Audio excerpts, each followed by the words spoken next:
Bonjour, bonsoir et bienvenue sur Histoire et Révélation.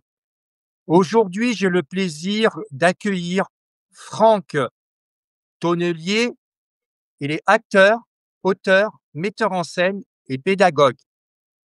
Depuis son premier passage sur scène à l'âge de 15 ans jusqu'à la création de la première école de théâtre en ligne, l'Espace du Songe, son parcours est marqué par des rencontres exceptionnelles, des rôles marquants et une passion profonde pour la transmission. Avec lui, nous allons revenir sur ses débuts, ses maîtres, ses rencontres, son rapport à l'écriture et à la création, son projet unique d'enseignement à distance et bien sûr sur sa vision de l'art dramatique et du rôle de l'acteur aujourd'hui. Et une question qu'on abordera à la fin, et ça, je garde le suspense pour la fin. Et je pense que Franck, il l'a déjà posé 1000 fois. Quelle est la différence entre un acteur et un comédien? Merci beaucoup. Exactement. Ouais, merci beaucoup Franck d'avoir, c'est Sandra, Maldy qui nous a mis en relation. Mmh. Donc, je voulais la remercier dans un premier temps et je voulais te remercier toi aussi parce que tu as accepté qu'on fasse, une interview, par rapport, à ton métier, que moi je trouve très intéressant. Mmh. Donc, avant de commencer, est-ce que tu pourrais te présenter? Oui, bien sûr, bah, d'abord, il y a pas de quoi et c'est avec un immense plaisir et merci à Sandra, également et bonjour à tous. Alors oui, effectivement, pour ma part, j'ai commencé par le théâtre, j'avais, 15 ans, tout simplement, dans une troupe, à la base, amateur, en banlieue sud de Paris. Sauf que bon, la présidente de cette petite troupe qui s'appelait Les Insolites voulait faire les choses bien et donc on a eu la chance d'avoir deux metteurs en scène et deux professeurs qui étaient tous deux en troisième année au Conservatoire national supérieur d'art dramatique de Paris, donc qui étaient des gens déjà professionnels, Laurent Natrella et Christophe Giordano. Laurent Natrella qui va ensuite travailler notamment avec Daniel Mesguich et puis qui va faire 20 ans à la Comédie Française et ensuite Vito Giordano qui travaillera avec Stuart Side, Ariane Mouchkine à la Cartoucherie, à Vincennes, etc. Donc cette petite troupe des Insolites prend vite une connotation semi-pro en fait et voilà, de 15 ans à 20 ans, à l'âge de 20 ans, on monte des spectacles où on est très bien dirigé, où on a déjà des directions professionnelles. Et puis évidemment, bah voilà, je vais attraper le virus grâce à ces deux personnes qui évidemment sont des amis, sont devenus des amis. Et à l'âge de 20 ans, je décide. Je me dis bah voilà, maintenant c'est plus juste voilà en amateur, je veux que ça soit mon métier. Et donc là, Laurent et Christophe, Laurent Latrella, Giordano m'orientent un peu et m'envoient dans un très très bon cours à l'époque à Paris, qui était le cours Nicole Mérouse, cours d'art dramatique professionnel privé, qui était référencé par le Conservatoire national supérieur dramatique de Paris, à raison de 35 heures de cours d'art dramatique par semaine. Donc c'était très intense dans des vrais théâtres, etc. Il y avait notamment Nicole Mérouse qui avait été pendant les années 70 une des stars de la comédie française, Joël de Marty, pareil, sociétaire de la comédie française, et puis notamment notre cher Dana Westburn, qui était américain, lui, et qui vivait à Paris parce que pour des raisons familiales, sa femme était parisienne, mais qui lui était issu de l'Actor Studio de New York. On en parlera plus tard d'ailleurs. Actor Studio n'est pas une méthode américaine comme beaucoup trop de gens le croient ou le pensent. C'est une méthode russe qui vient de Stanislavski. Donc bon voilà, pour la petite parenthèse. Et puis je vais faire mes 3 années mes 3 années de le cursus classique, quoi, hein, les premières années, deuxième année, troisième année, voilà. À l'époque, chez Nicole, on a une audition d'ailleurs qui est éliminatoire. Il faut arriver à, bon, voilà, à voir un certain niveau, même si on est encore complètement bancal. Mais voilà, on fait la première année, la deuxième année. La troisième année, j'ai plus l'âge des grands concours nationaux à quelques mois près, mais je tanne Nicole Mérouz pour avoir des dérogations pour absolument aller me faire les dents sur les grands concours nationaux. Donc je vais au conservatoire, évidemment, au Cons, je fais la rue Blanche et je fais également le TNS, les concours, les grands concours nationaux avec la rue Blanche, le conservatoire national supérieur de Paris, le TNS. Bon, voilà, je suis dans cette fameuse limite d'âge, donc le TNS, je vais l'obtenir, mais je pourrais pas y rentrer. Et puis ensuite, mes 3 années se terminent. Je vais faire encore, je vais aller dans un deuxième cours qui s'appelle Les Enfants Terribles à l'époque, qui vient juste d'ouvrir avec Agnès Soral qui sort tout juste de son rôle de punk avec Coluche dans Ciao Pantin, avec Nora Habib qui est une immense directrice de casting et agent artistique à l'époque, Philippe Lelièvre qui vient de créer la Ligue française d'improvisation qu'on voit de temps en temps d'ailleurs dans Vendredi tout est permis chez Arthur. Au bout de 6 mois, j'arrête ce cours tout simplement parce que je passe une audition pour rentrer dans une compagnie qui marchait très très bien à l'époque à Paris, le Quatrième Mur, dirigé par Samantha Wiggins, une metteur en scène anglaise. Et, euh, et je réussis cette audition. Donc voilà. Et là, à partir de là, je vais rester pendant 7 ans dans cette compagnie et je vais être pratiquement tous les soirs pendant 7 ans sur scène dans les théâtres à Paris, avec la première pièce d'Oscar Wilde où j'ai deux petits rôles de majordome, Lenny Merriman, et ensuite j'obtiens systématiquement les premiers rôles et on ne fera que des pièces d'auteur. Voilà. Et puis arrive la représentation vers la fin des années 90. Alors j'ai un agent chez Atmosphère qui m'envoie également sur des téléfilms, un peu de cinéma. Il y aura notamment un très très beau tournage avec Philippe Noiret sur les femmes de Monsieur Schulz de Claude Pinoteau. Et puis arrive donc cette représentation des Justes avec le Quatrième Mur, les Justes d'Albert Camus. Je joue le rôle principal de Boreal, chef terroriste. Et là, il y a personne dans la salle qui s'appelle Luc Fritsch et qui souhaite me voir après le spectacle. Et lui, en fait, revient du théâtre laboratoire de Jerzy Grotowski en Pologne, où il a été, où Grotowski lui a transmis toute la technique et la méthode de la méthode organique et corporelle de Jerzy Grotowski. Et Luc Fritsch me récupère pour travailler dans son laboratoire qui l'ouvre donc à Paris à l'époque. Et là, on va monter une pièce sublime qui s'appelle la Balade des mégots secs de Bernard Mazéas, qui était encore vivant à l'époque. On sera en programmation pour les offs de la Comédie Française au Vieux Colombier grâce à Jacques Bayon, qui à l'époque est le directeur du Centre national du théâtre. On va roder la pièce au théâtre de Colombes à côté de Versailles.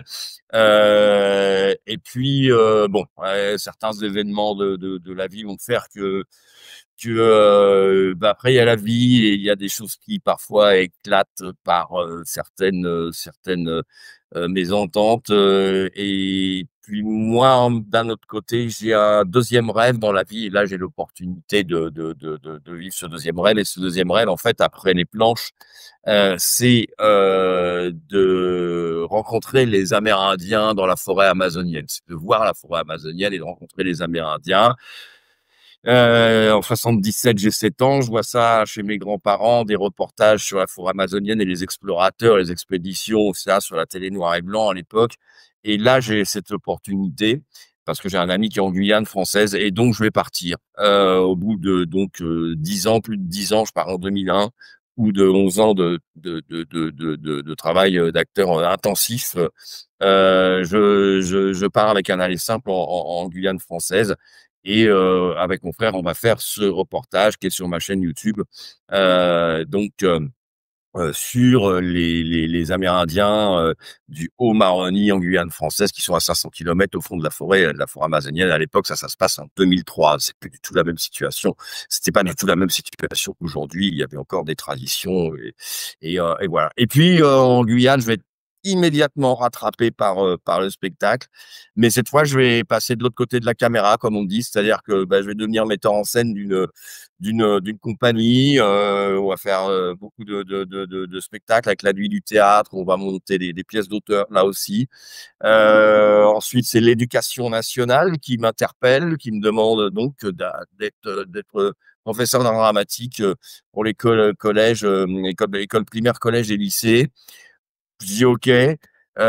Donc c'est parti et je me retrouve très vite dans les lycées avec les élèves en classe littéraire, option théâtre évidemment. Alors super, on fait gagner des points au bac, impeccable et tout ça. Et puis après, c'est la région qui va me contacter en me disant, Franck, ça serait bien, le nouvel ensemble artistique est né avec la grande salle de spectacle, ça y est, c'est construit, tout est prêt, ça va ouvrir. On a de la danse, on a de la musique, on n'a pas d'art dramatique.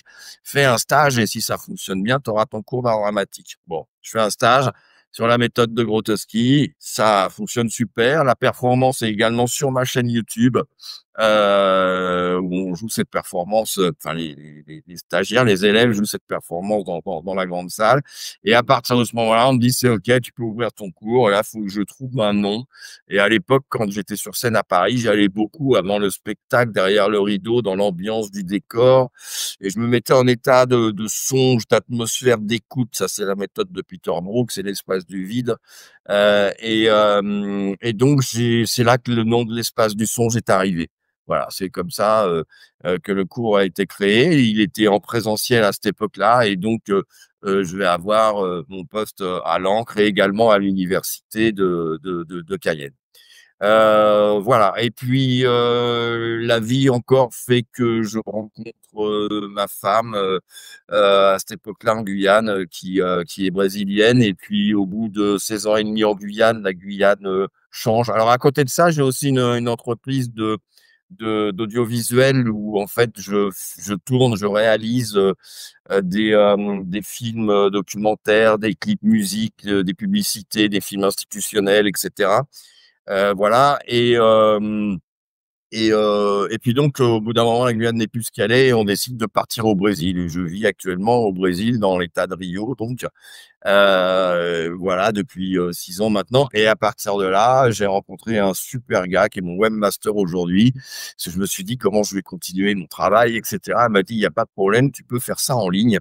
Bon, moi, je suis né en 70, c'est pas trop ma popote, comme on dit, Ouais. nouvelle technologie. Et puis, en fait, il m'a tout monté, mon site, ma chaîne YouTube, mes réseaux, etc. Ça a démarré tout de suite du feu de Dieu.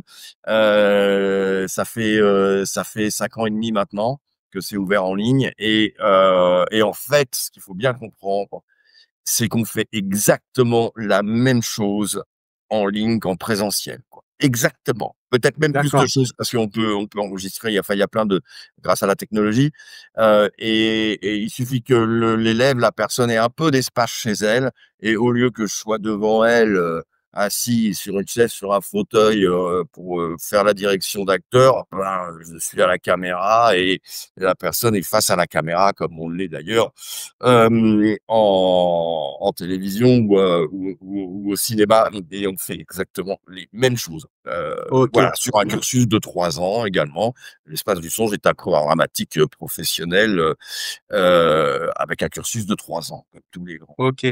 Et justement, s'il y a une personne qui nous écoute et qui nous regarde, et qui souhaiterait y participer, c'est accessible, aussi bien aux débutants ou à des personnes qui ne connaissent rien du tout, mais qui aimeraient, se lancer Ça, dans ce milieu, c'est possible?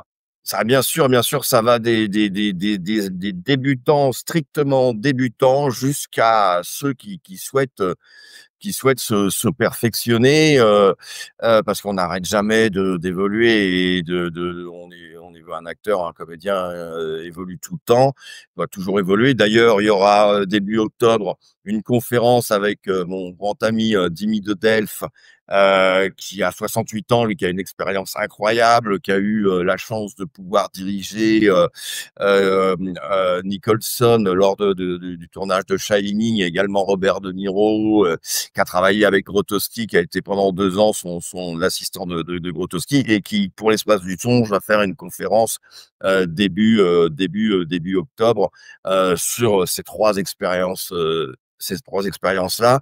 Donc, j'invite tout le monde par le biais de mon email qui est en description, voilà, de m'envoyer un email et pour les cours dramatiques et également pour cette conférence, pour voir cette conférence. OK. Voilà. Tout en sachant que les cours ne se limitent pas aux simples cours d'art dramatique, parce que à l'époque, une fois qu'on avait fini les cours, on était largué dans la nature, hein. Non, ici, il y a encore un suivi derrière. C'est-à-dire que derrière, je m'occupe du démarchage des artistes auprès d'une liste de plus de 823 agents en France, dont des grands noms comme Gérard Moulévrier, Bruno Berberès, Nathalie Dubourdieu, Maïwenn Branchou, chez Colbach, etc. Et puis, je fais également la création des supports de communication, la préparation au casting et également même l'assistance à la création lorsque quelqu'un veut monter une pièce ou écrire un film, réaliser un film. Voilà, tout ça fait partie des services de l'espace du son. OK. Les personnes qui sont intéressées pour, assister à cette conférence, comment ils pourront avoir accès? Alors en fait, il faut m'envoyer un mail, tout simplement, en exprimant la volonté d'y participer. Ça sera en visioconférence, hein, bien D'accord? sûr. Et il y aura une petite participation financière, mais qui ne dépassera pas les 10 euros. Voilà, c'est une conférence qui va durer 3 bonnes heures. Voilà, avec toute cette expérience. D'ailleurs, Dimi est en train de préparer la conférence, et il me disait il y a pas longtemps, ce qui est extraordinaire, c'est que quand on veut parler de Grotowski, de Jack Nicholson et de Robert De Niro, en fait, on s'aperçoit que on peut pas parler d'eux sans parler de tous les autres, quoi. Donc ça va être très riche. OK. Je mettrai le mail en descriptif en dessous de la vidéo, comme ça, si les personnes sont intéressées, ils rentrent en contact avec toi Exactement. et tu leur répondras avec un grand plaisir. Même ceux qui veulent s'inscrire au cours, Bah, bien on les sûr, encourage. bien OK. sûr, bien sûr. Alors, Franck, quel souvenir gardes-tu de ta toute première expérience sur scène avec la troupe Les Insolites à seulement 15 ans?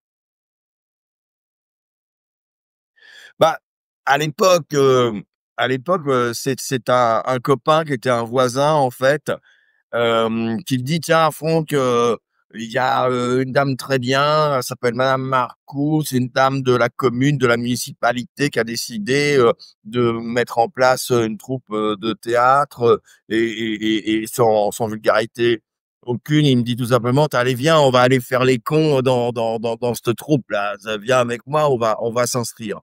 Et il faut savoir qu'à l'époque, on faisait déjà le dimanche soir des petits spectacles dans le salon chez nos parents, etc., respectifs. Un coup, c'était chez lui, un coup, c'était chez moi, et on créait des petites choses. Et puis le dimanche soir, à l'apéro, on faisait des petits sketchs, des petits spectacles. On avait, euh, on avait 11, 12, 13, 14 ans, quoi. Et à 15 ans, ouais, quand on a appris l'ouverture de cette troupe, Les Insolites, bon voilà, donc on y est allé, voilà. Et après, en termes de souvenirs, bah, comme je le disais en introduction, c'est-à-dire que il y a eu ces deux personnes, Laurent Natrella et Christophe Giordano, qui eux étaient déjà confirmés, travaillaient ensuite très, très vite avec de grands professionnels, de grands metteurs en scène. Euh, et là, bah, à chaque fois, ouais, c'était un émerveillement, quoi. Ils arrivaient vraiment à nous faire vivre les émotions des personnages, etc. Ce qui est très rare en réalité dans les troupes amateur, attention, hein, au contraire, j'ai commencé par là, donc éclatez-vous, montez des troupes, faites des spectacles, etc. Mais c'est vrai que c'est rare d'avoir la chance d'être au contact de personnes comme ça dans des troupes amateurs. Il faut pas hésiter d'ailleurs à aller contacter, voilà, ces personnes-là, à mettre des annonces, pardon, au Conservatoire national supérieur dramatique de Paris, à la rue Blanche, à l'ENSAT, voilà, et parce que, bah, voilà, ils ont souvent besoin d'un petit peu de sous et puis ça leur fait un immense plaisir de transmettre leurs connaissances.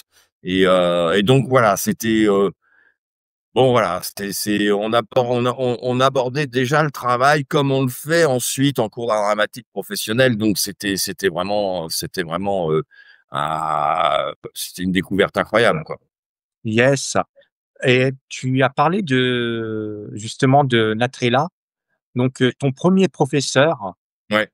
Natrella, il t'a marqué, ton rapport avec, le théâtre? Ah oui, ouais, ouais, oui, bah, c'est-à-dire que très vite également, je suis invité par Laurent, à assister aux répétitions, notamment, avec Daniel Mesguis lorsqu'il monte Marie Tudor de Victor Hugo, lorsqu'il monte La seconde surprise de l'amour de Marivaux, et cetera. Et bon là, c'est enfin voilà, là c'est le flash, quoi, c'est le virus, quoi. Je veux vivre dans un théâtre, quoi. C'est décidé.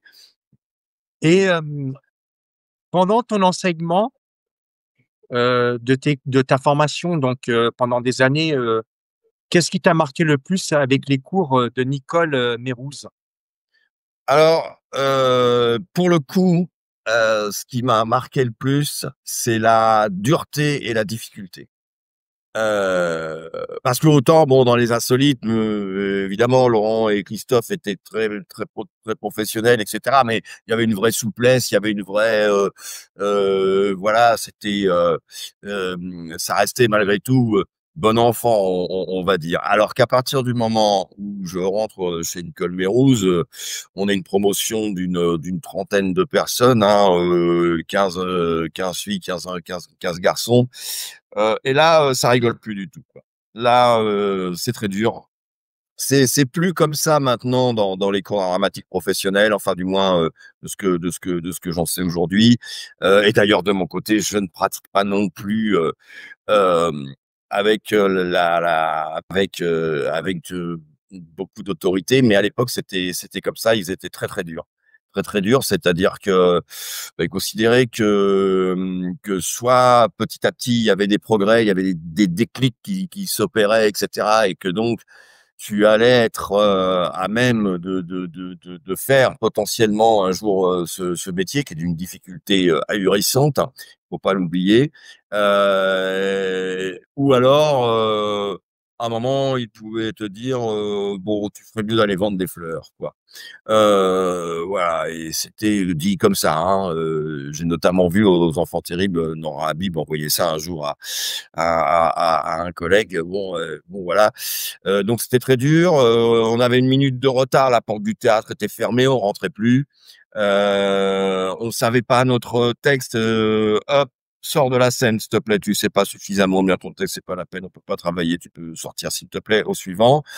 Voilà. Mais bon, j'en voulais tellement, j'avais tellement la rage que c'était OK. Allez, vas-y, allez, allez, vas-y. Mais tape encore. Je vais taper plus fort, quoi. Et, et voilà. Et ça marchait comme ça. Tu vois, ce qui est intéressant dans ton parcours, c'est que tu as étudié aussi bien le théâtre classique que moderne. Ouais.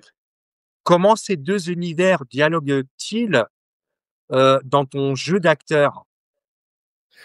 Bah, en réalité, alors voilà, alors là, on rentre dans des questions qui sont parfois, désespérantes et avec des idées reçues qu'on a un mal fou à faire sortir de la tête de certaines personnes et de beaucoup trop de personnes. C'est qu'en fait, le classique, ça correspond juste à une certaine forme d'écriture qui va être la versification, les alexandrins, et à une certaine époque. Et aussi à des sujets, à des thématiques d'époque passée. Le moderne et le contemporain, c'est une forme d'écriture différente qui est plus celle qui ressemble à évidemment à notre parler d'aujourd'hui. Et puis, effectivement, les thématiques sont plus voilà, en lien bien sûr avec notre contemporanité, quoi. Bon, mais en réalité, pour l'acteur, le comédien, mais on n'a pas, j'ai pas le droit de dire la différence encore tout de Non, suite. non, on garde Alors le voilà, donc suspense jusqu'à la fin. voilà, Donc il faut voilà. que les gens qui nous regardent, qu'ils restent jusqu'à la fin pour qu'ils sachent, ce Ouais, que ouais, c'est la bien sûr, différence entre les 2. bien sûr, bien sûr. Et donc en fait, bon, pour l'acteur ou le comédien, l'actrice, la comédienne, peu importe, que l'on se trouve sur un projet classique ou un projet moderne, parce que de toute manière, il va toujours s'agir d'aller chercher les états émotionnels du personnage et de construire le plus pertinemment possible ce personnage. Donc, alors, sachant qu'évidemment, le classique va demander plus de moyens, plus de techniques, voilà. Et c'est pour ça que dans le moderne, d'ailleurs, enfin, moi je parle des grands auteurs modernes, mais si on parle tout simplement des téléfilms qu'on voit régulièrement, des séries, il y a beaucoup de séries téléfilms sur la thématique policière, mœurs, etc. Bon, on a beaucoup de personnages, de rôles, c'est un peu monsieur et madame tout le monde, quoi, hein, donc ça nécessite pas la même énergie que si on doit jouer Titus ou Bérénice de Racine, quoi, ça c'est clair. Donc, et ni la même expérience. Donc voilà. Sinon en soi, fondamentalement, normalement, un bon acteur, un bon comédien doit être capable d'aller autant sur du classique que du moderne. Fondamentalement, c'est le fond est le même. D'accord, et aussi ce qui est intéressant donc, dans ton parcours de formation, donc, tu as eu des professeurs qui sont issus, de la comédie française et aussi bien acteurs studio.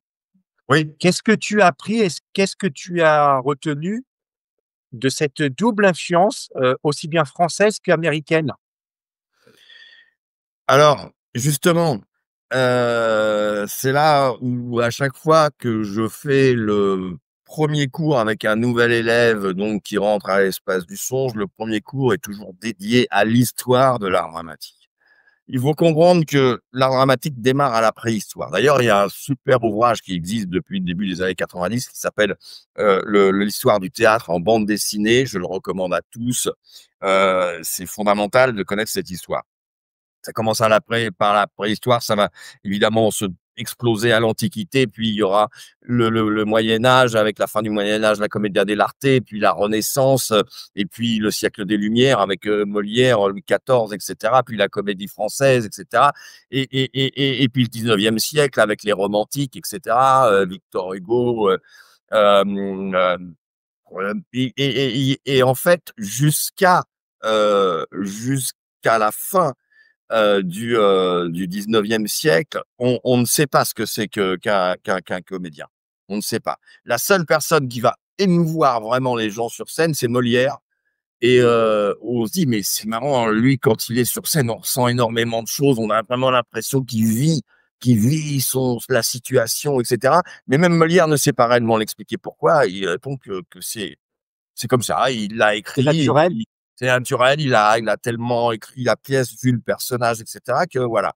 Mais bon, malheureusement, il va décéder et puis voilà, et le temps va continuer de s'écouler, et en fait, on va avoir les découvertes psychanalytiques avec Freud, avec Sigmund Freud, et là, il y a une autre personne qui est en Russie, qui est tout simplement Constantin Stanislavski, qui est directeur du théâtre d'art de Moscou à l'époque et qui voit dans les journaux la découverte de Freud, qui dit tous nos souvenirs depuis la naissance, on les a en nous, on les a en mémoire, le conscient, inconscient, subconscient, etc. Et si on se rappelle un souvenir, on va revivre l'émotion qu'on vivait à ce moment précis lorsque ça s'est produit. Et là, Stanislavski a un coup de génie, percute sur ce point très précis qu'on va appeler la mémoire sensorielle, qu'il va appeler la mémoire sensorielle. Et là, c'est la naissance de l'acteur moderne. C'est-à-dire que c'est terminé la déclamation à l'ancienne comédie française, parce qu'aujourd'hui, c'est plus du tout comme ça. Et c'est pour ça qu'on verra aussi cette soi-disant différence entre théâtre et cinéma qui pour certains genres peut exister, mais qui s'est complètement effacé à 90 dans 90% des cas. Voilà. Donc, et Stanislavski est entendu par le monde entier en disant ça y est, il y a une préface de Jean Vilar dans la formation de l'acteur qu'il faut absolument lire, où Jean Vilar déclare ça y est, l'acteur moderne est né. On ne joue plus, on est, on doit être, on doit. Alors évidemment, on n'est jamais à 100% dans un Ouais, personnage. Deviendrait fou. C'est bon, voilà. Mais on va essayer vraiment d'être au maximum dans le vécu réel de la situation et du ressentir du personnage. Ce qu'on a mis 2000 ans à découvrir. Voilà. d'accord. Plus de 2000 ans à découvrir. Alors ensuite, et il y a Mikhail Tchekhov, qui est le fils d'Anton Tchekhov, le grand auteur dramatique russe, et puis Elia Kazan, qui est un immigré italien qui est à New York, qui entend parler de la mise en place et de la découverte de Stanislavski. Il vient en Russie, il rencontre Stanislavski, et Tchekhov, avec Elia Kazan, se disent, ouais, on pourrait emmener la méthode aux États-Unis. Et donc, Stanislavski dit, ok, pas de problème, mais bon, moi, je viens quand même avec vous, je vais faire quelques conférences là-bas pour expliquer, machin, pas de problème. Voilà. Elia Kazan, Chekhov partent aux États-Unis. Stanislavski ira aussi, il fera effectivement beaucoup de conférences sur le sujet. Et c'est là que Elia Kazan, avec Mikhail Chekhov, ouvre l'acteur studio. Voilà. Donc, l'acteur studio n'est que la continuité, que le prolongement de la méthode de Stanislavski sur la mémoire sensorielle. Voilà. Alors évidemment qu'ils vont continuer de développer, d'approfondir, etc. Voilà. Donc en fait, quand j'étais en cours chez Nicole Mérou, justement, qui effectivement à l'époque de Nicole Mérou, de Joël de Marty, on travaillait beaucoup plus avec les techniques de Louis Jouvet, en l'occurrence, le comédien désincarné, qui est un ouvrage de Louis Jouvet qu'il faut absolument lire, qui est une méthode basée sur une observation très très pointue, très très précise des autres, et où par empathie, on travaille après avec ces observations pour les intégrer dans les personnages.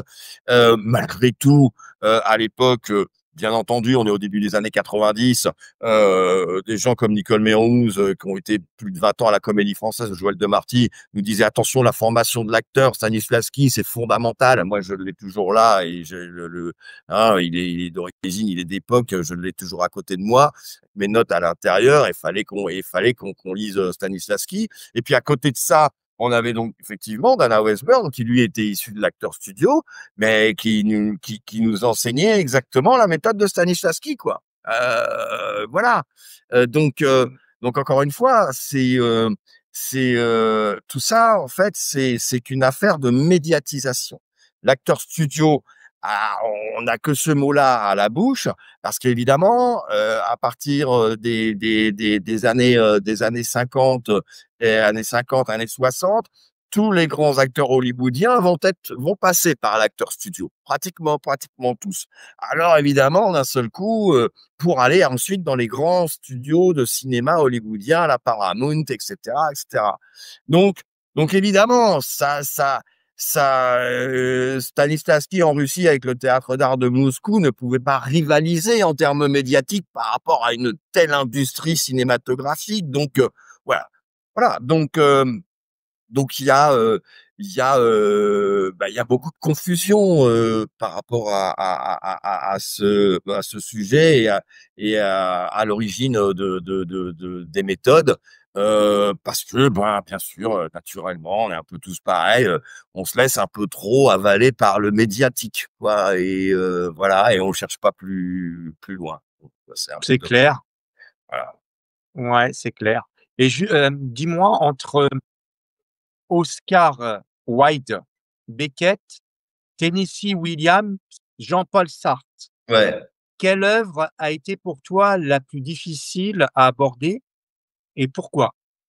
Alors là justement, tu viens de citer, que des modernes, hein, en l'occurrence, donc Sartre, grand auteur, français, Beckett et Oscar Wilde, immense auteur anglais, Tennessee Williams, immense auteur, américain, où effectivement, j'ai joué Jim dans La Ménagerie de Verre, j'ai joué Vladimir dans En attendant Godot de Beckett, Laney Merriman dans Il est important d'être conscient d'Oscar Wilde, et puis de La plus terre respectueuse de Sartre, où on avait transformé le rôle du nègre en rôle de travesti, ce qui revenait au même sur le problème du racisme et de l'intolérance.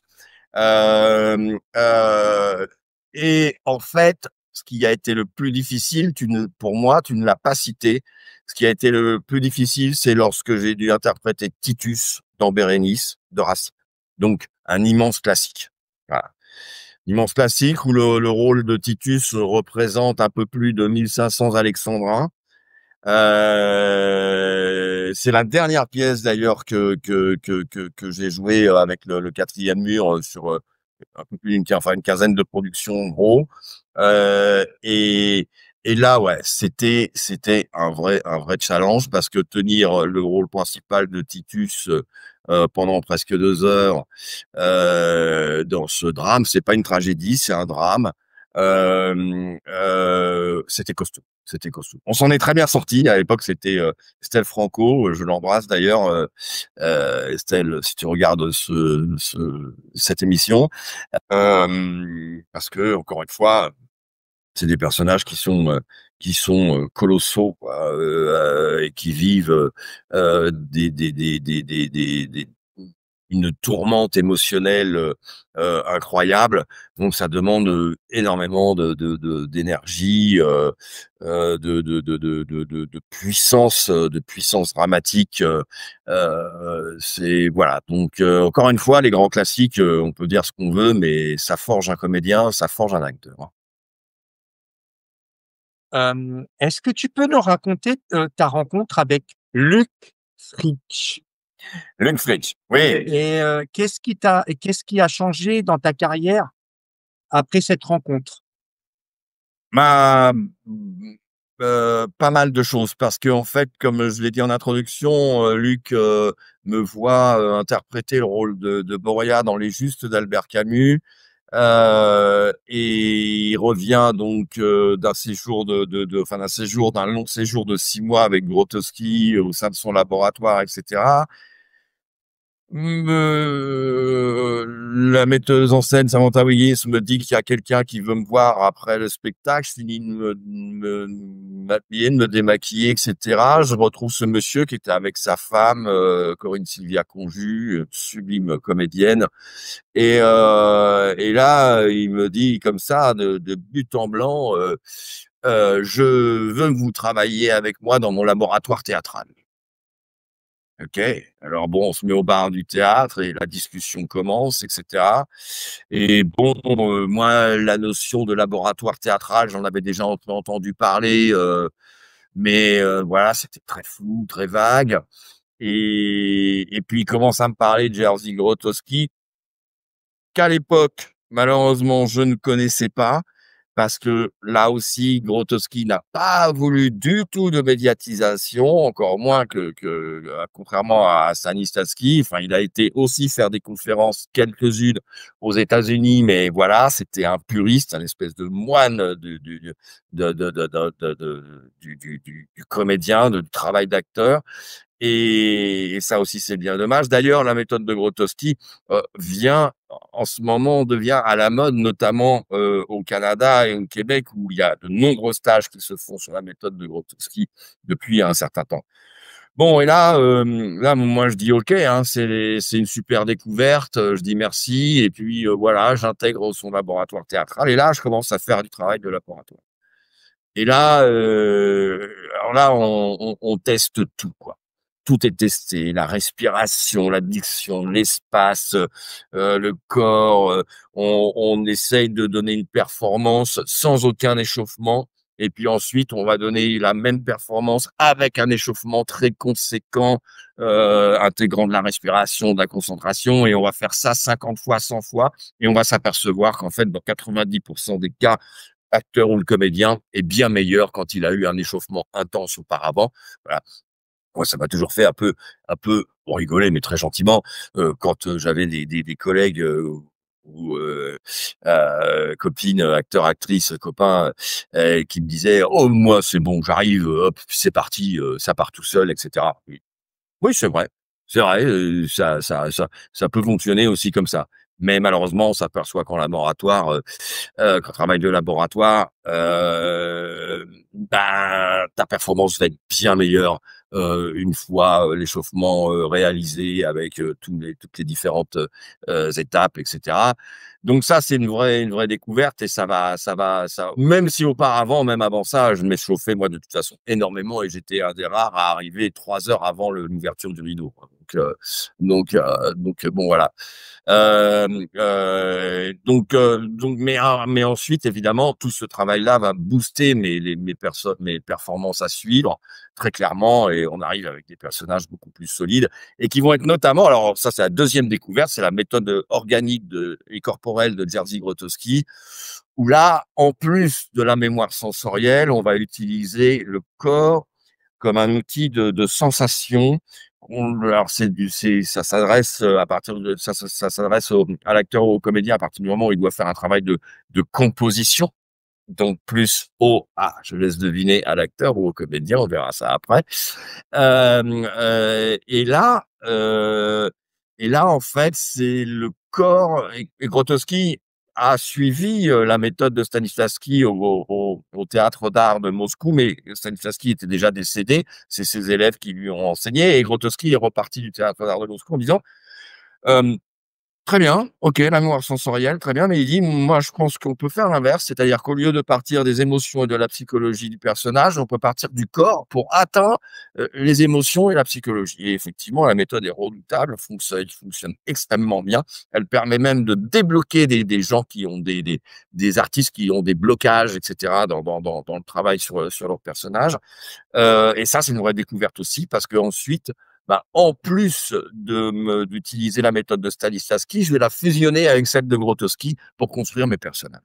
Donc voilà, donc là, à partir de là, on arrive à des choses où, on peut partir très loin, quoi. Voilà. Yes. Ouais. OK. Il est toujours vivant d'ailleurs, je l'embrasse aussi, il est toujours vivant, il vit à Lyon maintenant, et il est plongé dans l'écriture de méthodologie, sur le théâtre et l'acteur, notamment un ouvrage, qu'il a écrit il y a quelque temps, déjà à lire, qui s'appelle «L'innocence théâtrale», et puis il y a un peu moins de temps, La grande histoire, du théâtre aussi, qu'on trouve partout. Yes. Quel souvenir gardes-tu de ton rôle de Boris, dans Les Justes de Camus? Boréal, Boréal.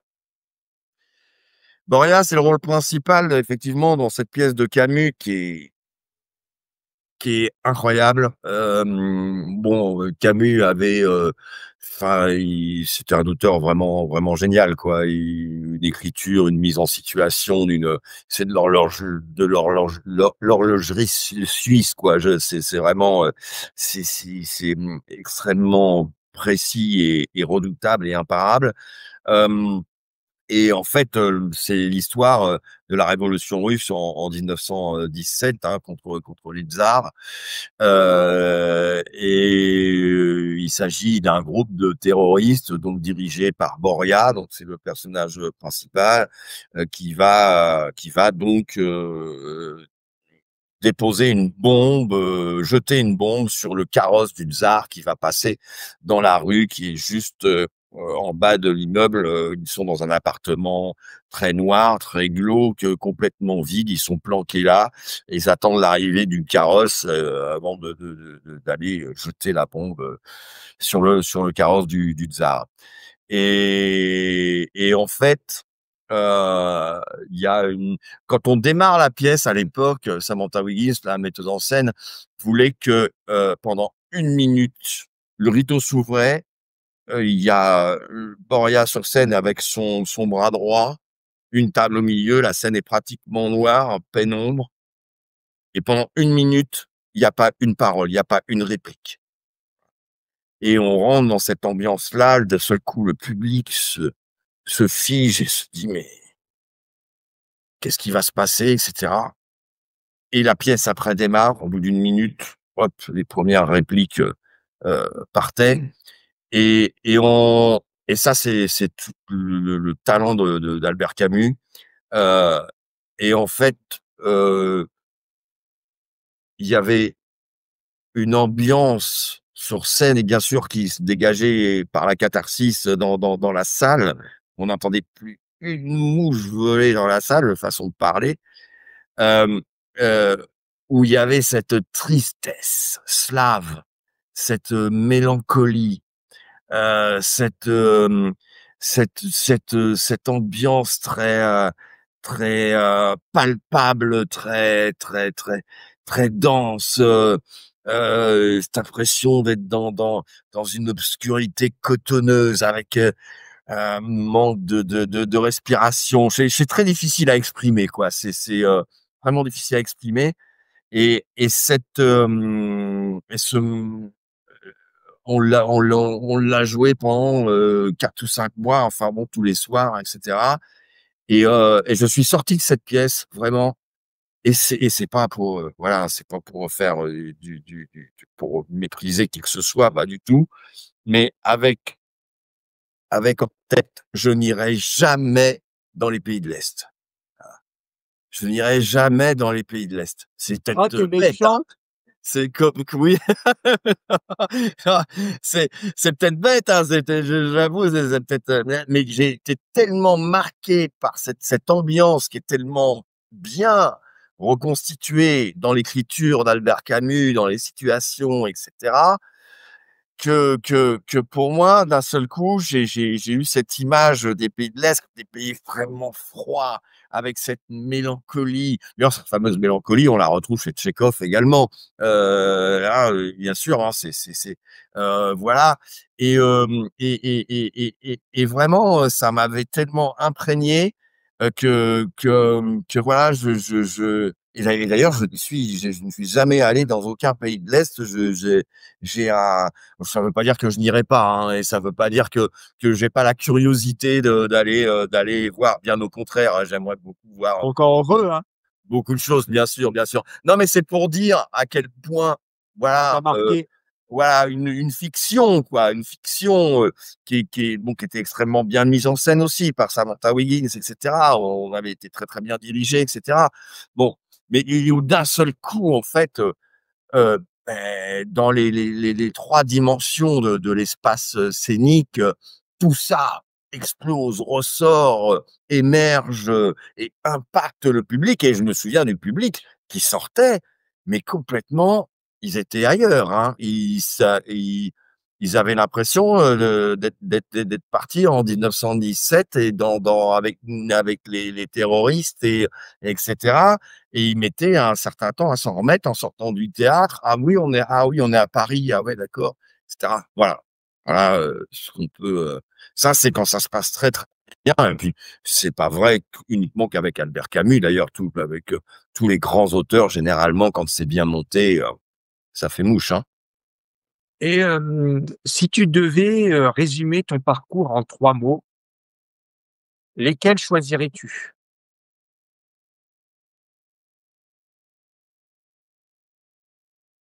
Alors, bah, déjà, la liberté, parce Ouais, que, j'ai toujours, heu, j'ai toujours voulu faire uniquement ce que j'avais envie de faire, hein. d'accord, Et ça d'ailleurs, même avant que j'ai le virus, pour le travail d'acteur. Mais alors à partir du moment où j'ai ce fameux virus là, c'est terminé, je ne veux faire que ça et c'est que ça.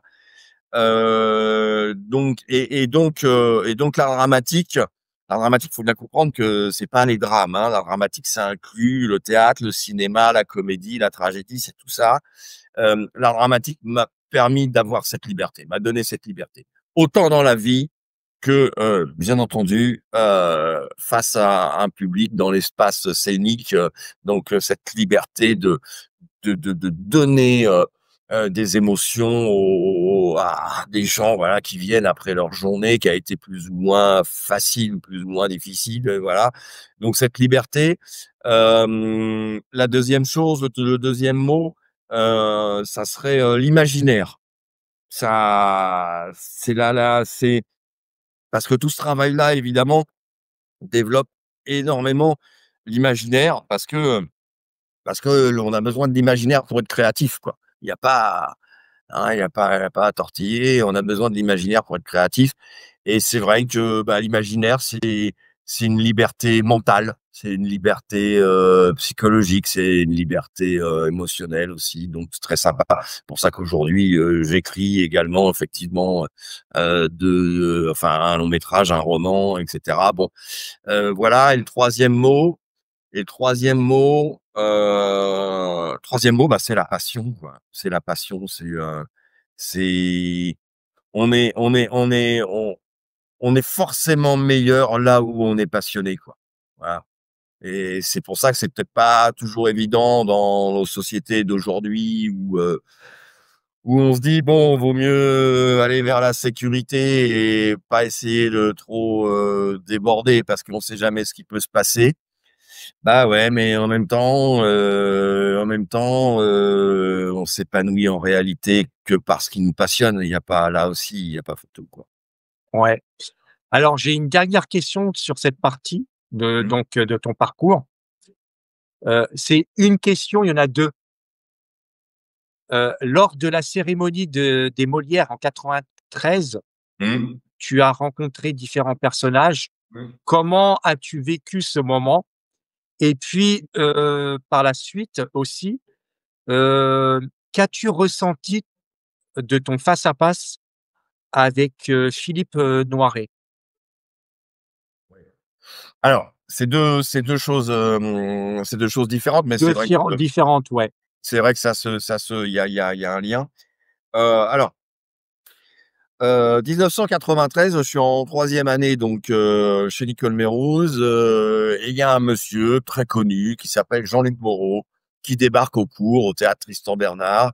Jean-Luc Moreau, grand metteur en scène de pièces de boulevard, lui-même, comédien, voilà, qui a joué beaucoup notamment au théâtre Michel et puis dans beaucoup d'autres théâtres, théâtre de la Madeleine et cetera, enfin, à l'époque et il vient au cours pour récupérer certains d'entre nous, donc jeune élève, comédien, j'avais 23 ans, pour la cérémonie des Molières 1993. Il veut, nous intégrer dans la cérémonie pour qu'on fasse des tableaux sur la grande scène du théâtre du Châtelet.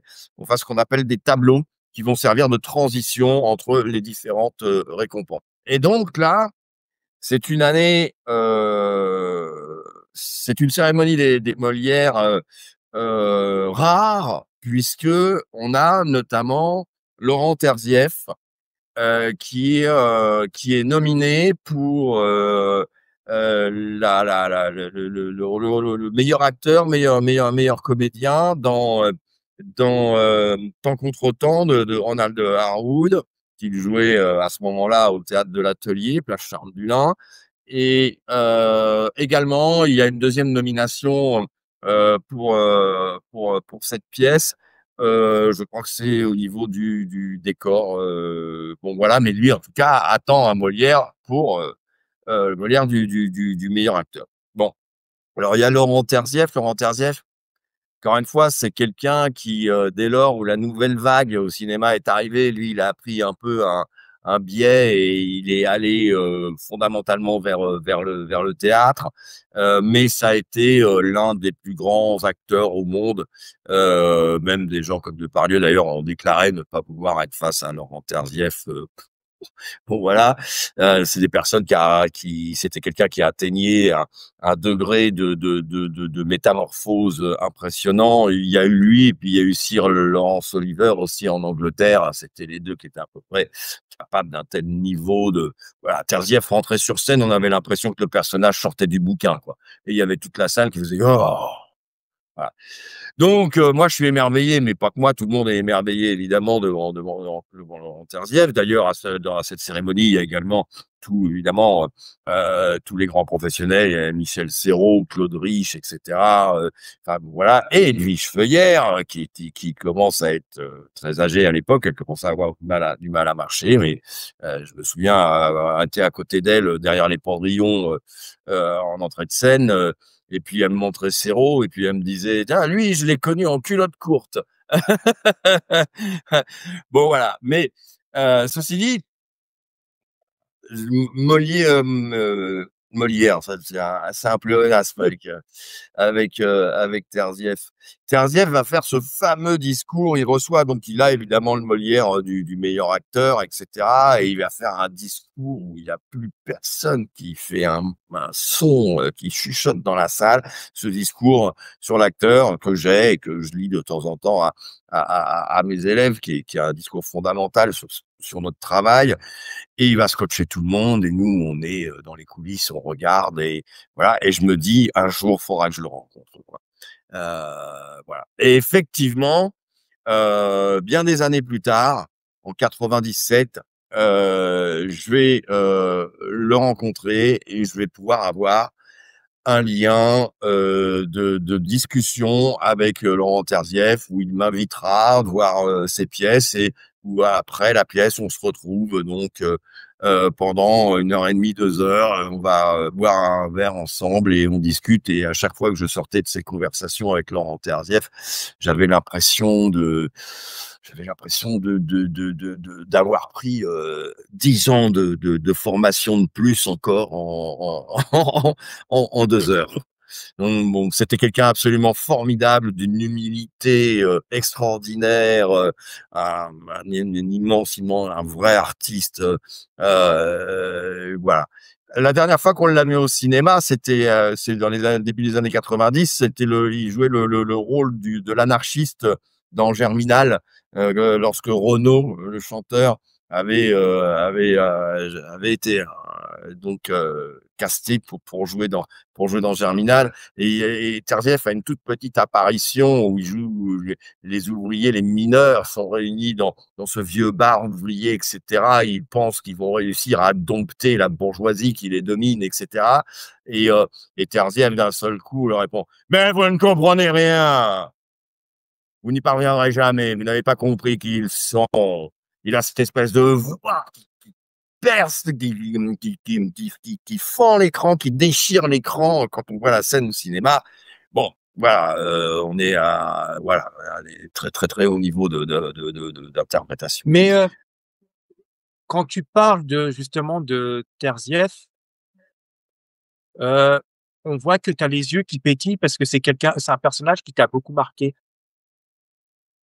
Bah, faut savoir quand même que le lendemain des Molières 93, dans Le Parisien, j'ai l'article encore, je crois que c'est Le Parisien, en titre, hein, en première page, le titre, c'est Terzieff le magnifique. D'accord, Bon, voilà, euh, encore une fois, on est très happé par la médiatisation, et donc on ouais, monte sur un piédestal tous les gens qui sont connus, très connus, qu'on voit tout le temps, etc. Mais les gens qui sont très connus et qu'on voit tout le temps, etc., ce ne sont pas forcément les meilleurs. Faut pas. Alors évidemment, d'accord, que beaucoup d'entre eux sont très bons quand même, parce que sinon ça serait embêtant. Mais il y a Terzieff est de l'époque de Buñuel, quoi. On parle des années 50, quoi, où c'est le ouais, cinéma d'auteur dans toute sa splendeur, et où il va prendre contact de ces grands réalisateurs qui étaient des auteurs très très profonds, quoi. Voilà. Ensuite va arriver la nouvelle vague.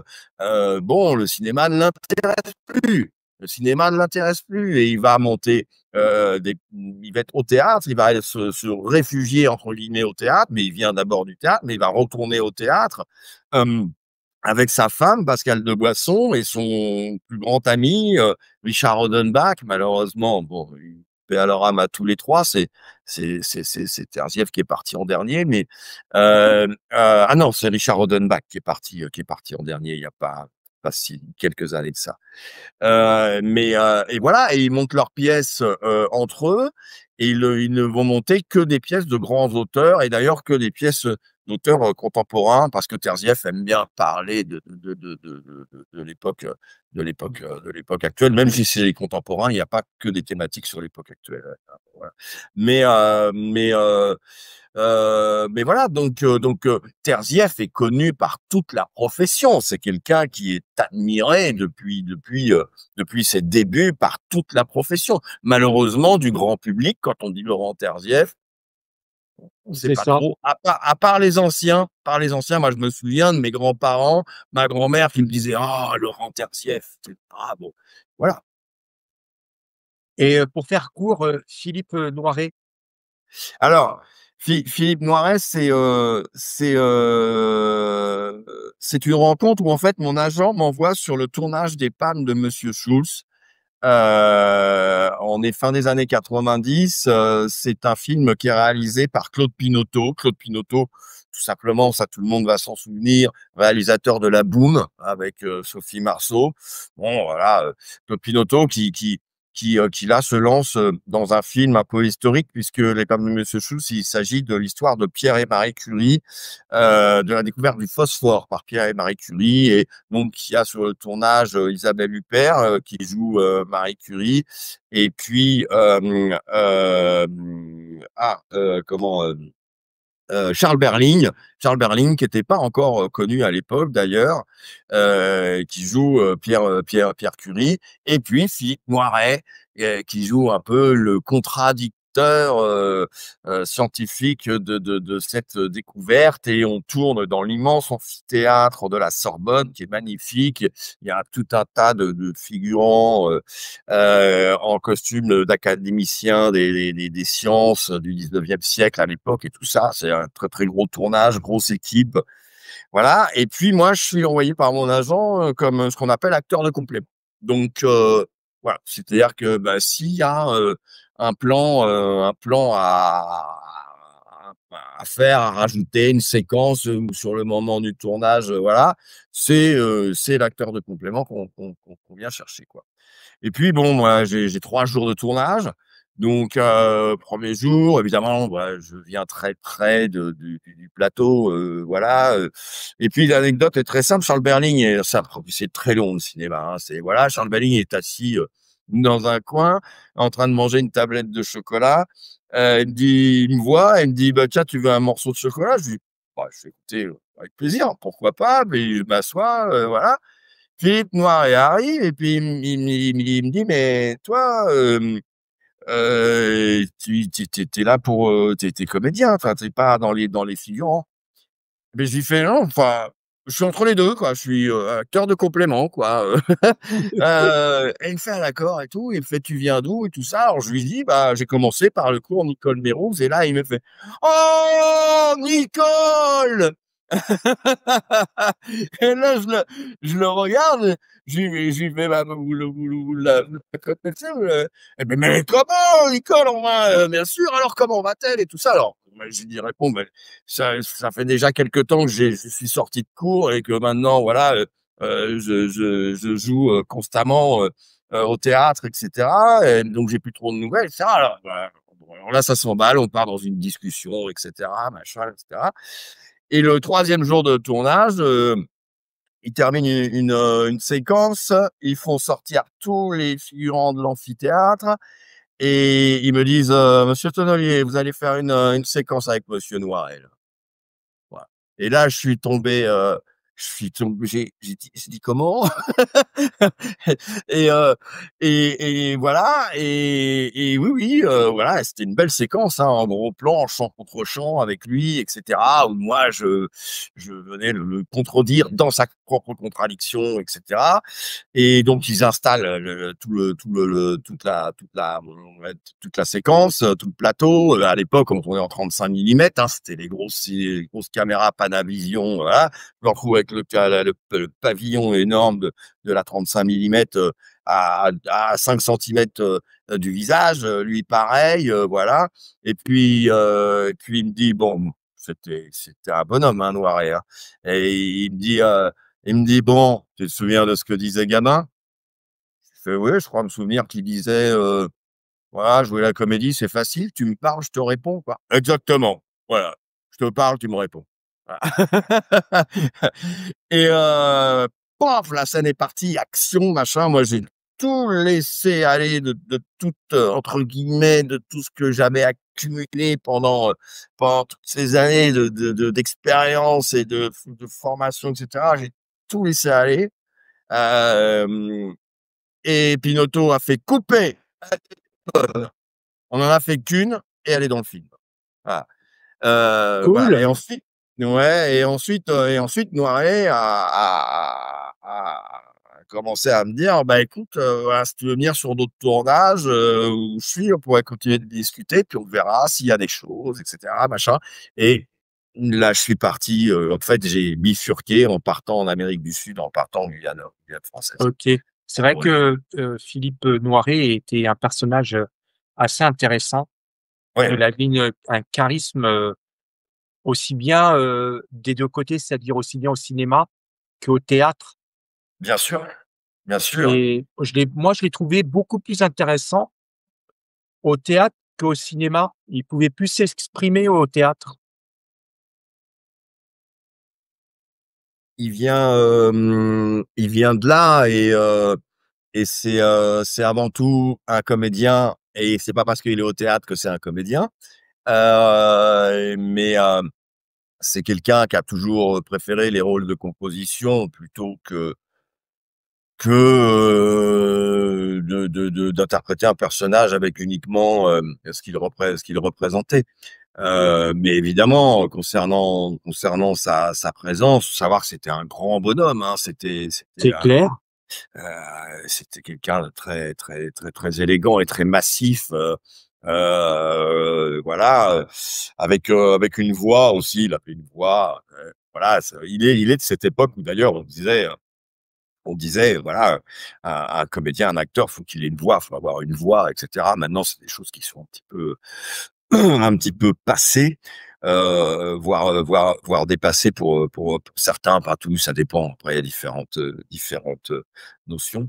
Mais bien sûr, c'était quelqu'un de très impressionnant. Il avait été dans la promotion de Jean Rochefort, Jean-Pierre Mariel, Jean-Paul Belmondo, au Conservatoire national supérieur d'art dramatique de Paris. À l'époque, hein, ils étaient tous dans cette promotion et c'est fou comme leur promotion a complètement a créé tous ces bonhommes, Belmondo, Mariel, Jean Rochefort, Noiret, voilà.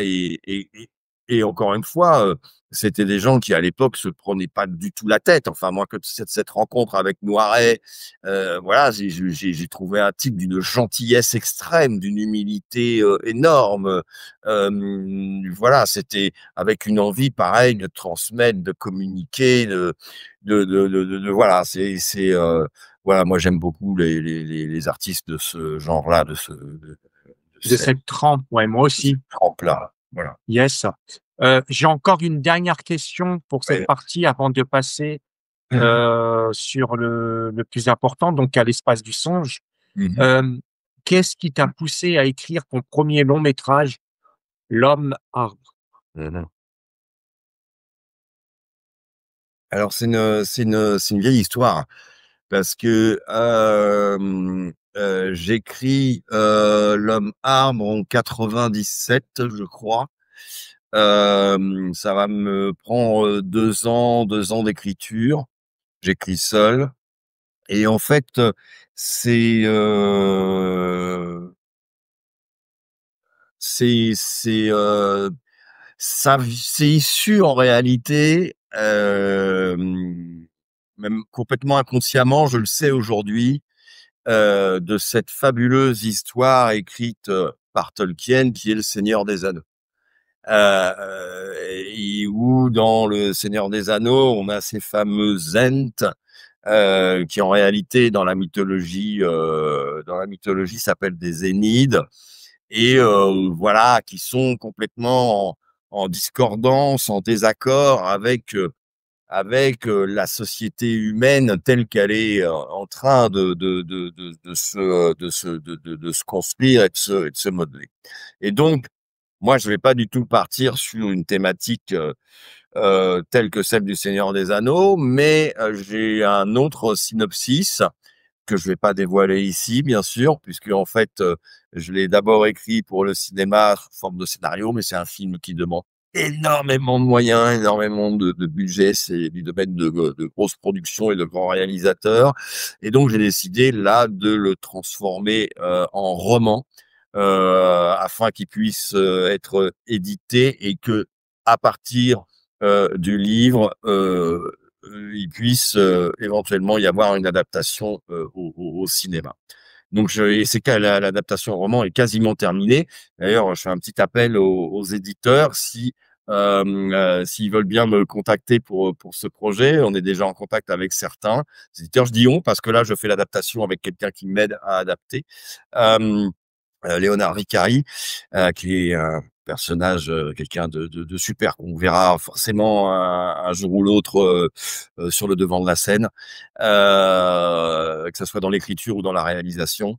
Et donc, et donc, effectivement, c'est je le redis pour les éditeurs, et je suis tout à fait sincère et en toute humilité, c'est une histoire qui n'a jamais été écrite, qui n'existe pas. Parfois, bon, on reprend des histoires, on reprend des histoires qui sont très similaires, on les forme différemment, et puis voilà, cette histoire-là n'existe pas. Donc vraiment, contactez-moi à ce sujet-là, s'il vous plaît, pour bien vouloir lire le script qui sera terminé d'ici très très peu de temps, d'ici début octobre, il sera fini. Donc voilà, et donc par contre, ce que je peux dire, c'est que effectivement, à ce moment-là, j'ai une certaine vision du monde qui m'apparaît comme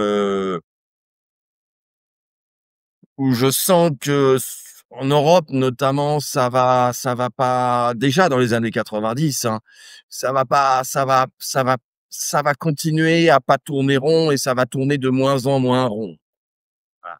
Et donc dans cette histoire, je mets en scène cette confrontation entre le monde puissant de la nature, les fondements même de la nature, en opposition évidemment avec une société humaine qui tristement prend le mauvais chemin, quoi.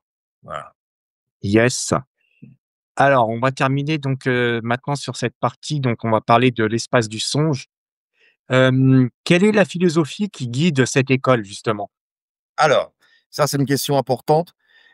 Puisque la philosophie, elle est elle est basée sur un constat très simple. C'est-à-dire j'ai rencontré souvent des acteurs, des actrices, des comédiens, des comédiennes, jeunes souvent, qui avaient peur de rentrer dans un cours d'art dramatique professionnel, et oui, ça existe, par peur d'être formaté. Voilà. Et bon, je dirais que ça peut malheureusement arriver, et quand c'est le cas, bah, ce qu'il s'agit d'un cours d'art dramatique professionnel qui n'est pas si professionnel que ça et pas si bon que ça, parce que on ne doit pas vous formater. Donc la philosophie de l'espace du songe, bah, c'est tout l'inverse. En fait, le principe, c'est vraiment pour ma part, moi, j'amène les jeunes artistes à apprendre à se découvrir, à ce qu'ils se développent, à ce qu'ils se découvrent. Voilà. Et à ne surtout pas les formater en leur disant attention, ça c'est comme ça, tu dois être comme ci, ou c'est comme cela, ou c'est comme ceci. Non, c'est tout l'inverse. Vous venez au cours, vous rentrez au cours pour apprendre à vous découvrir, à vous découvrir émotionnellement, à vous découvrir corporellement, à vous découvrir dans votre créativité, dans votre imaginaire, à déployer, à décupler votre puissance dramatique, votre énergie, etc., etc. Voilà. Et c'est ce qui va faire que c'est comme ça qu'on arrive à avoir des gens qui parviennent grâce à cette philosophie, mais même, je dirais plus à cette technique qui a à cette façon de voir les choses, qui arrive à développer un style. Voilà. Donc, autant on va pouvoir grâce à ça, développer un style et ce qui n'empêchera pas non plus, d'aller réellement vers des rôles de composition, pour comme on le dit, complètement, s'effacer derrière le personnage et se mettre au service du personnage et de l'auteur. Voilà. Mais cette liberté va permettre, heu, voilà, de ne pas, de ne pas, cantonner l'artiste à se dire, «Bon, voilà, moi je ne dois être qu'au service de ça, mais ma créativité, je la mets un petit peu, en arrière-plan. Non, la première chose, l'essentiel, c'est de développer la créativité, la personnalité de l'artiste et puis, à partir de là, bah, il y a un réel plaisir qui est ressenti par la personne évidemment, parce qu'elle découvre des choses, qu'elle n'aurait pas soupçonnées, à existant à l'intérieur d'elle-même, quoi. Mmh. Voilà. OK. Comment transposer la pédagogie théâtrale, si physique et organique, dans un format en ligne? Bah, justement, alors c'est une question, importante ou qui va permettre, grâce à ma réponse, je l'espère, de casser, les préjugés actuels, qui sont dans l'esprit de beaucoup de personnes. En réalité, comme je le disais en introduction, en ligne, on fait exactement la même chose qu'en présentiel, hein. C'est-à-dire que au lieu d'être devant, l'artiste, assis, dans un fauteuil sur un siège ou devant lui à faire la direction d'acteur et cetera. Je fais exactement la même chose. Lui, il me voit à l'écran, moi je le vois à l'écran. C'est on fait il suffit que la personne ait un peu d'espace chez elle et voilà, ça fait le plateau et tout se passe exactement de la même façon. Et puis, là où en fait c'est très simple en fait, il suffit juste de «percuter» entre guillemets, là-dessus. C'est-à-dire que sur le plan, du passage émotionnel et cetera, de toute la cat ce qu'on appelle ce qu'Aristote a défini et a appelé, la catharsis.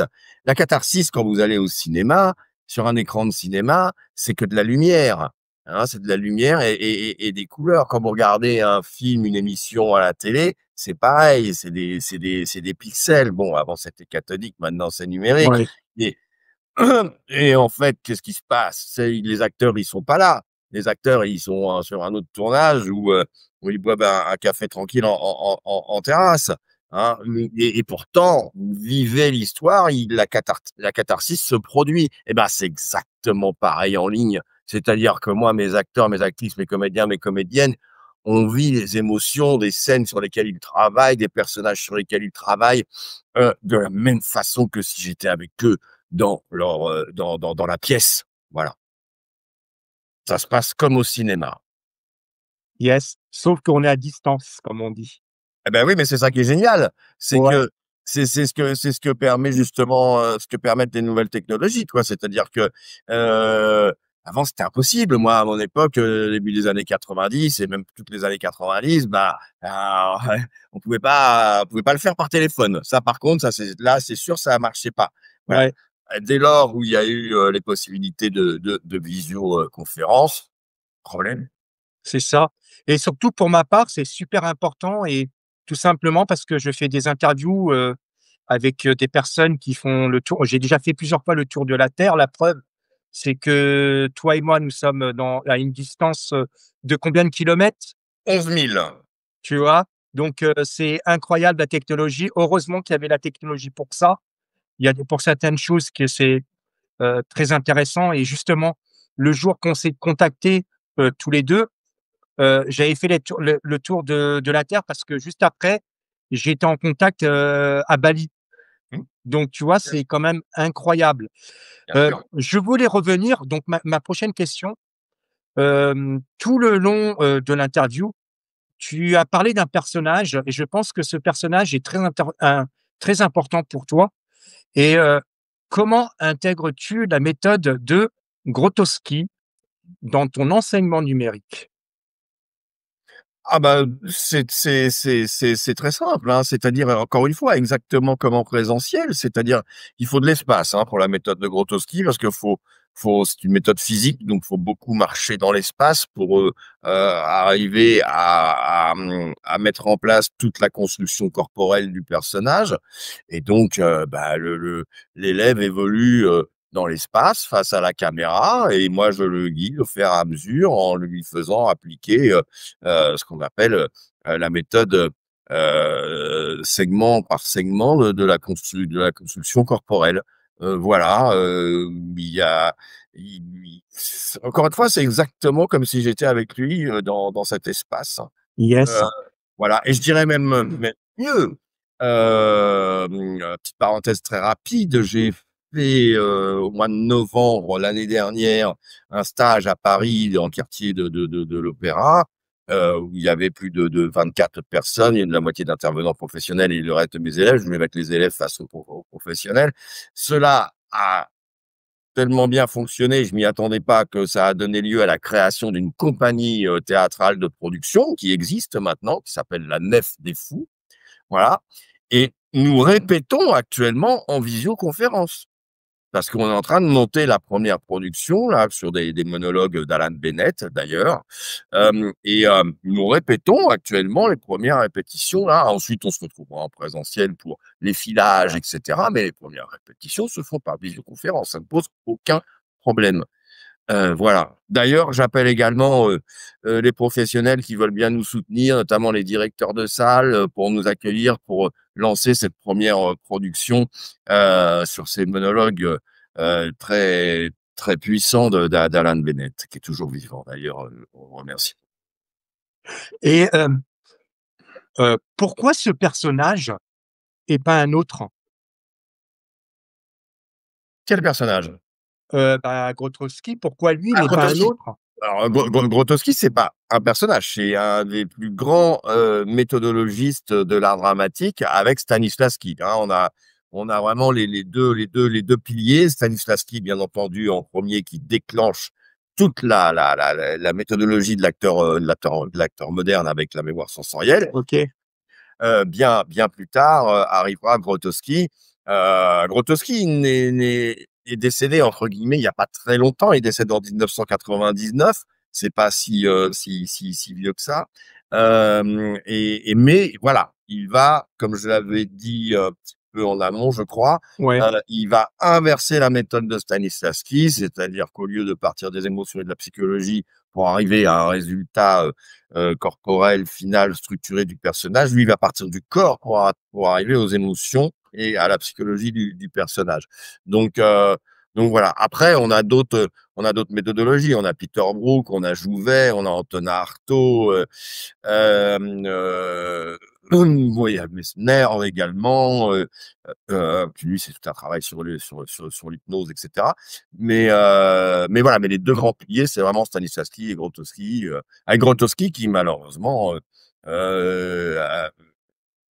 par son côté très moine jusqu'au bouddhisme, je dirais, et a vraiment refusé la médiatisation, qui malheureusement est moins connue. Mais voilà, on a parlé également avant des fameux effets entre guillemets, je dis bien indésirables de la médiatisation par défaut vis-à-vis de certains et qui induisent parfois en erreur.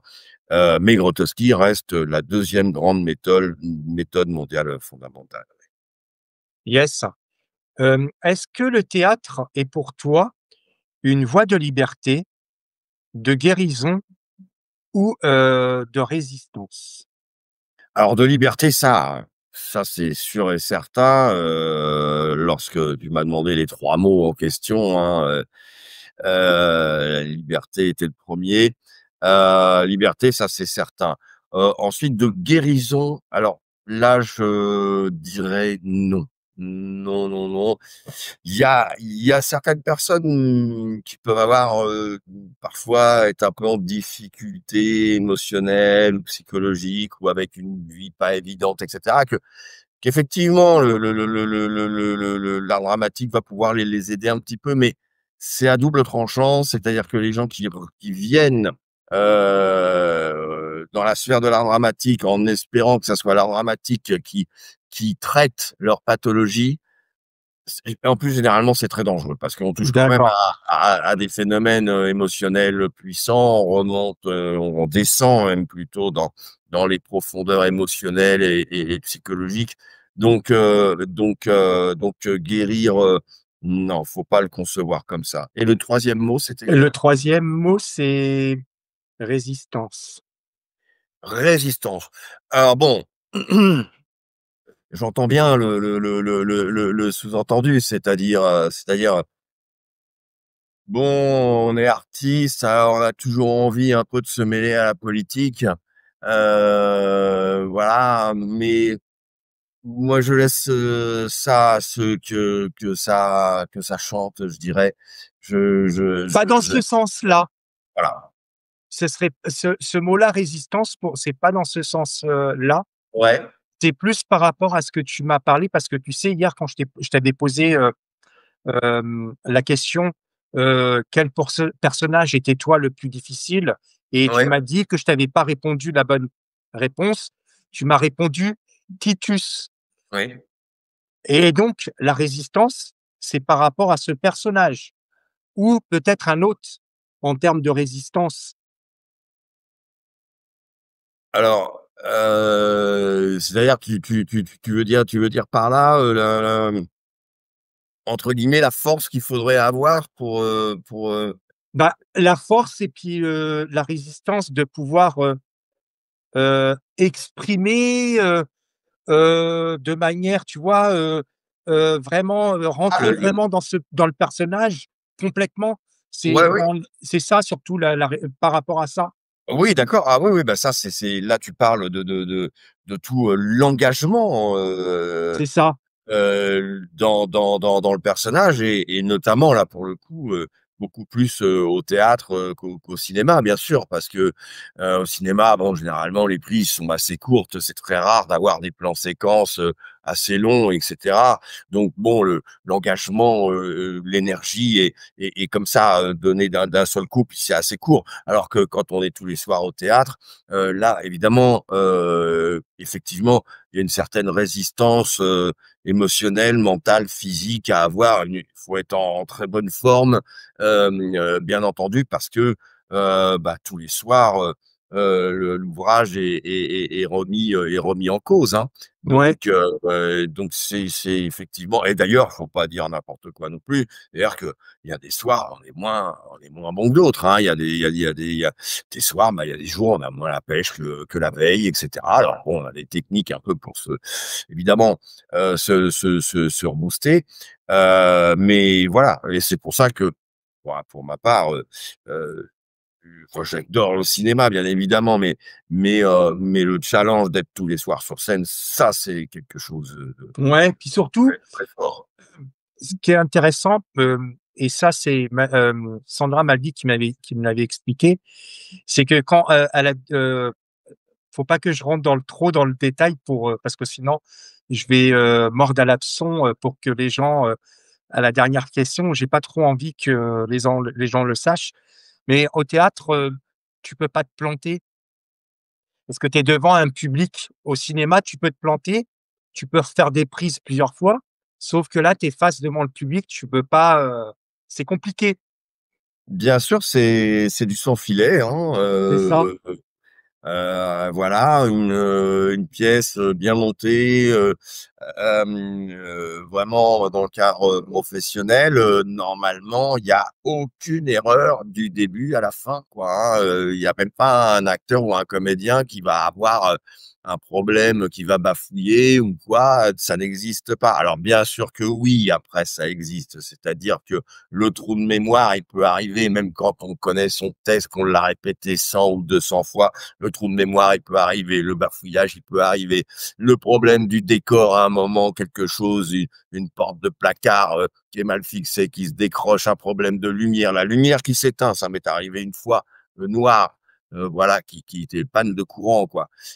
Voilà, et bien sûr, et ça, bah, après, tout ça après repose sur la faculté d'improvisation des acteurs et des comédiens. Et souvent, ça mène à des choses très marrantes et où à la fin, le public, quand tout se remet en place, applaudit parce qu'il y a eu une impro qui s'est mis en place spontanément. On apprend à improviser dès le moindre problème et puis on finit par retomber sur nos Ouais. pattes.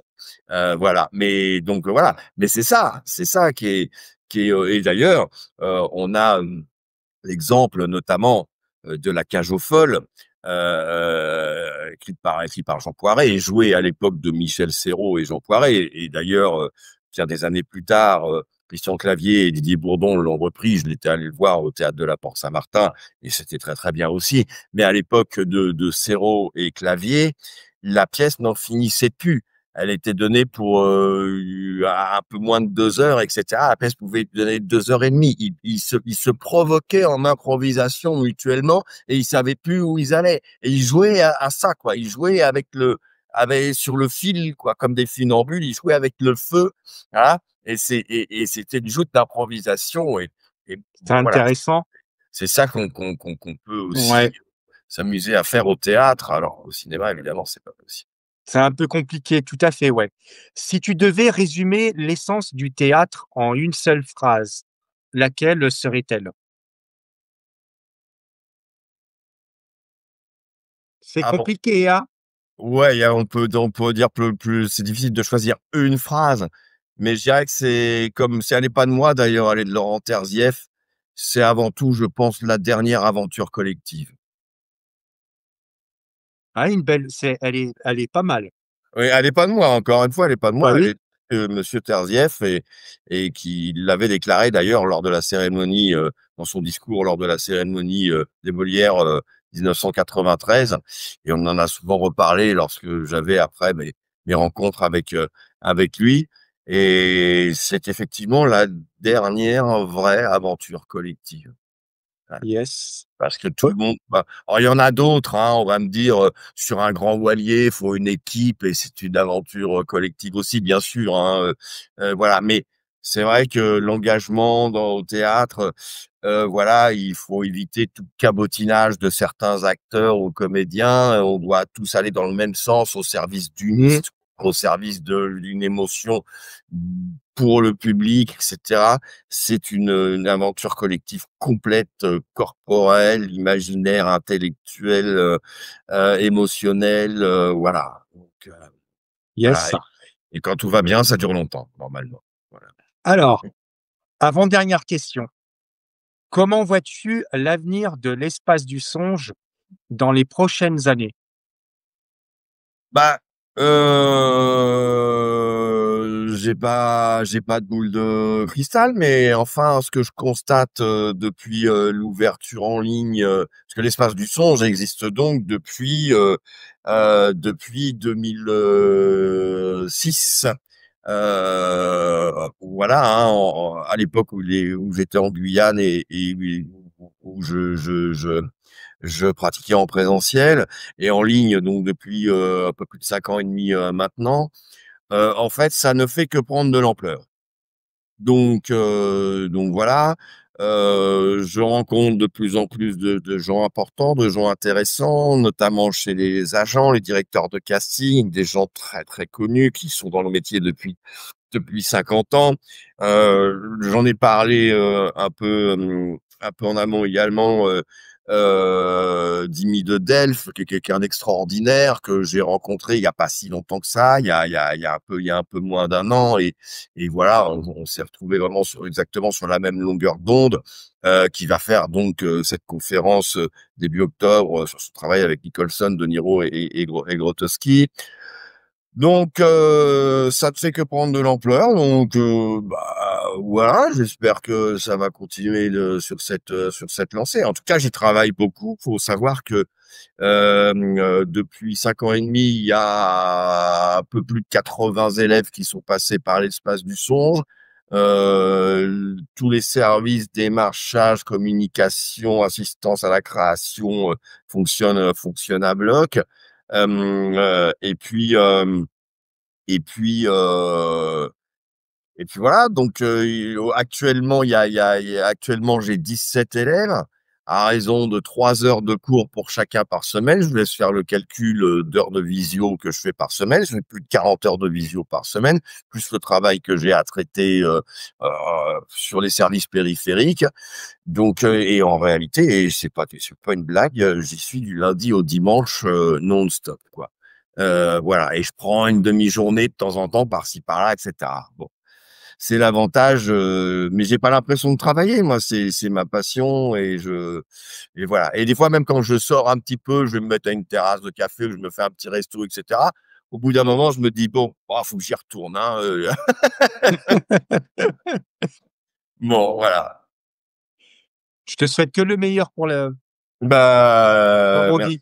beaucoup et pareillement parce que ta chaîne est super aussi et c'est du vrai boulot. Faut pas croire que ça se fait comme ça en claquant des Ouais, doigts. ouais. Non, mais on le sent quand tu parles, il y a la passion, il y a tout. Ben, je te l'ai même dit encore, bah, au début de l'interview, on sent la passion et c'est vrai que c'est intéressant ce que tu fais et moi, ça me fait super plaisir de t'avoir eu, sur ma chaîne pour pouvoir discuter, et d'échanger ensemble et aussi des personnages, que tu as abordés, pas que des personnages, mais aussi bien des acteurs que je connaissais, que j'avais complètement oublié, de les retrouver et des personnages que je ne connaissais pas et que j'ai découverts, c'est incroyable, tu vois? Et donc ça, c'est bien de pouvoir échanger, d'échanger, par rapport à ça et donc on va arriver à notre dernière question. Mmh. Quelle est la différence entre un acteur et un comédien? Oui, alors, merci de me donner la parole, là-dessus parce que il y a, une immense erreur, mais bon, qui émane, je dirais, de l'imaginaire populaire, et c'est tout à fait normal.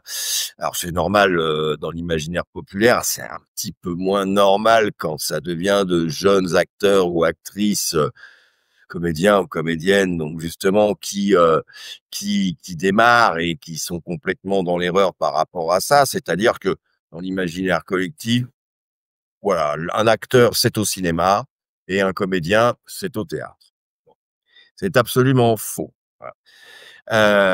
La définition, c'est pas moi qui l'ai inventée, hein. Elle m'a été donnée lorsque j'étais en première année de cours dramatique professionnel chez Nicole Mérouz. Elle nous a été donnée par Joël Demarty, qui a été un sociétaire de la Comédie Française pendant plus de 20 ans. La définition est académique. Il n'y a pas les acteurs, il n'y a pas les acteurs au cinéma et les comédiens au théâtre. Il y a autant de comédiens au cinéma que d'acteurs au théâtre. La différence, elle est la définition donc de l'un et de l'autre, et que l'acteur amène le personnage à ce qu'il est naturellement, alors que le comédien va vers le personnage. C'est-à-dire que le comédien opère ce qu'on appelle une métamorphose, une transformation. C'est ce qu'on appelle la composition. Voilà. Alors, on peut citer différents exemples. Si par exemple, je dis Alain Delon. Alain Delon, acteur ou comédien? Bonne question. Heu, C'est moi, facile. honnêtement, après je peux me tromper, hein, moi je dirais les 2. Il a rarement été comédien, Alain Delon, même quand il fait Jules César dans Astérix et Obélix, il fait du Delon, quoi. Ouais, Euh, bah oui. mais oui. Bon voilà, le Jaguar, bon voilà, donc non, Alain Delon a été toujours à 99,9% acteur, un très bon acteur et d'ailleurs, ouais, c'est pas facile d'être un bon acteur, bon voilà, mais il ramène il a toujours ramené à ce qu'il est lui, à ce qu'il a été, à ce qu'il est lui, quoi. Voilà. Si à côté de ça, je prends Michel Serrault, acteur ou comédien, Moi, je dirais comédien. bah, beaucoup plus, oui. Quand on voit, par exemple, dans Docteur Petiot, et cetera, toute la transformation physique, et cetera. Mais après, il y a des artistes qui sont autant acteurs que comédiens. Il y en a qui sont les 2. Voilà. Jean-Paul Belmondo? Belmondo acteur, bien sûr, il faisait du bébel, on l'a dit toute sa carrière, Ah heu ouais. On en a plus de ces personnages-là, hein. Ah ouais, beaucoup moins en effet. Donc voilà, donc c'est très important et je j'invite le public, ton public à regarder sur YouTube, aller sur YouTube en gratuit, une pièce qui s'appelle l'art, hein, R-A-T de Yasmina Reza, qui a été créée par Yasmina Reza en 95, qui est fabuleuse, qui est jouée par Pierre Arditi, Pierre Vanek et Fabrice Lucchini et vous allez voir au théâtre des acteurs, c'est-à-dire que alors parce que là après, on se dit: «Oui, il y a aussi une forme au théâtre qui n'est pas la même qu'au cinéma». C'est faux, ça c'est les vieilles idées de la vieille c'était à l'époque de la vieille comédie française et cetera. Même aujourd'hui, la comédie française ne travaille plus comme ça et vous allez voir donc, Pierre Arditi, Pierre Vanek, Fabrice Lucchini sur le grand plateau du théâtre des Champs-Élysées. Moi, à l'époque, j'étais allé la voir, au théâtre des Champs-Élysées, pièce fabuleuse. Vous mettez la caméra de cinéma, vous avez le film. Il y a aucune, différence. Ils sont pas là en train de déclamer. On ne déclame plus au théâtre, c'est fini depuis longtemps tout ça. Voilà et puis d'ailleurs, à l'inverse, on va avoir Depardieu qui, au cinéma, fait, Cyrano de Bergerac. Bon, qui est une pièce d'Edmond Rostand, écrite en alexandrin, voilà. Donc et ça passe très, très bien au cinéma. Donc il y a pas le genre théâtral et le genre cinématographique. Alors il y a des choses, évidemment, il y a des exceptions, il y a des choses que qui vont être plus à même à être faites, au théâtre et puis d'autres plus à même à être faites au cinéma, ça bien sûr. Mais globalement, non, on peut tout à fait, jouer Bérénice, monter, réaliser, Bérénice de Racine au cinéma. Ça a été fait d'ailleurs, notamment avec, Depardieu, Carole Bouquet et toute une pléiade, d'acteurs, très connus. Heu, voilà, donc il y a pas les acteurs, au cinéma, les comédiens au théâtre. Il y a autant de comédiens au cinéma. Quand Serrault joue le docteur Potio, il est dans un rôle de composition totale. Il est enfoui dans le personnage, d'accord? Il est voilà. Et puis il y a des acteurs qui sont au théâtre aussi parce que quand on a besoin, voilà, de quelqu'un pour ce qu'il est, voilà, dans une histoire, au théâtre, et ben on prend un acteur, on prend pas un comédien. Voilà. Hein, et ensuite, tout est autant possible au théâtre qu'au cinéma. Alors bon, on va me dire: «Ah ouais, mais on peut pas faire Le Seigneur des Anneaux au théâtre».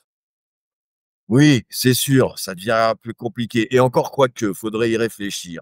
Voilà, on monte bien le Songe d'une nuit d'été de Shakespeare, depuis, le Moyen Âge, la fin du Moyen Âge, au théâtre, qui est une pièce d'ailleurs redoutablement complexe à monter, et aujourd'hui, on peut faire des choses, évidemment que le cinéma a complètement explosé au niveau du potentiel des effets spéciaux et cetera.